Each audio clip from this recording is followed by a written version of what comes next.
Hey guys, it's Jen. I hope you're doing well. So, a little story about this canvas.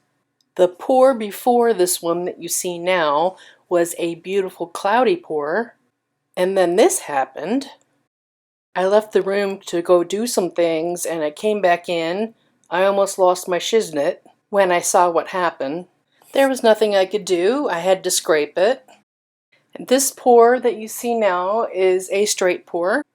And I like my consistency to be a little bit thinner for straight pours.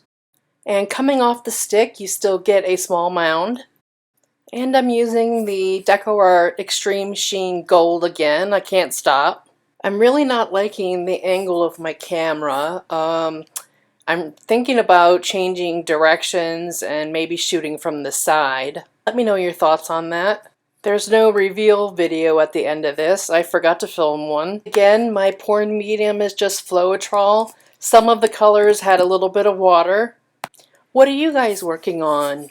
What are you trying to master? Do you ever really master anything when you're an artist?